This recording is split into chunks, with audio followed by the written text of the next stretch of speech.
Well, hello, children. It's Grandpa Joe, and I wanted to answer a question that you'll likely be asked if for believing in God. So, people who don't believe in God will ask, well, if God created everything, who created God? And they ask that as if it's a big gotcha, like you can't answer this one. And what they're asking is the wrong question to start with. Because no one created God. But what they're really asking is they're asking, when did God begin? They're not asking who created God. They're really asking, what was the beginning of God? How did he begin? Right? Does he just spontaneously generate, or did someone create him? When did God begin? How did he begin? And the answer is, God doesn't have a beginning.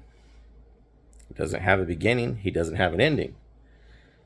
That's the defining characteristic of eternal. So he exists outside of time. For him, there is no past. There is no future.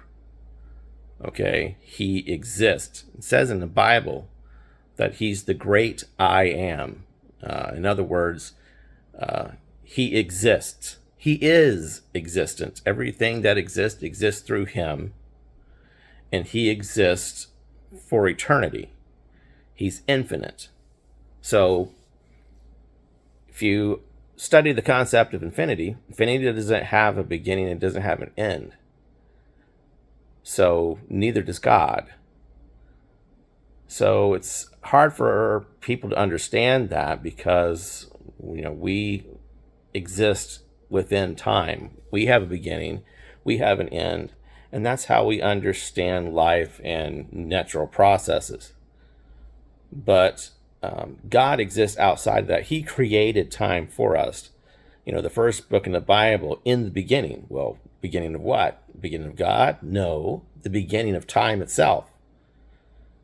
So God created this idea of time for us because otherwise we can't exist. All of our physical processes require particular states, a process through time, a sequence of events. Our heart beats, it's a sequence of events in time.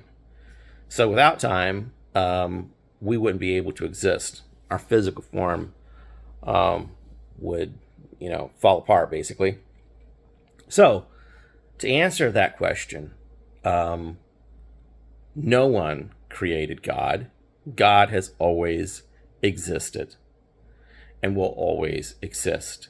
And he is outside of time. So he doesn't have a beginning, he doesn't have an end. In the Bible, he says that he is the Alpha and the Omega, the beginning and the end, right? So Alpha and Omega are the letters of the Greek alphabet. So it's like saying from A to Z, I am the A, the Z, the beginning and the end. And what he means by that, he is the creation of all things. So, but that doesn't mean he has a beginning.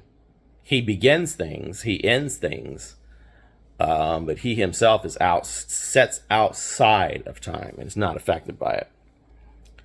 So that's the answer to that question. And if you study physics at all, many scientists are trying to work towards the idea that the universe is eternal. In other words, it didn't have a beginning.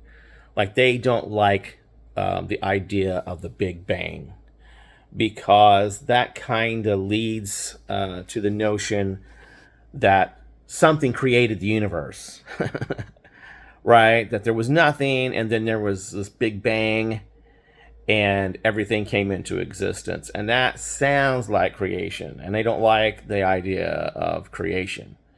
So they want to believe in a concept that the universe is eternal, it has always existed, right?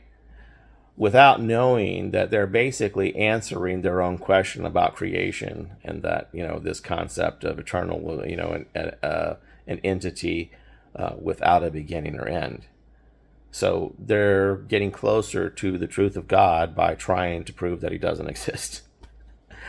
But anyway, I just wanted to share that with you in case you're ever hit with that question or wondered yourself. The answer is he's outside of time. He's not affected by it. He doesn't have a beginning. Nothing created him. He has always existed and always will. So there's your answer.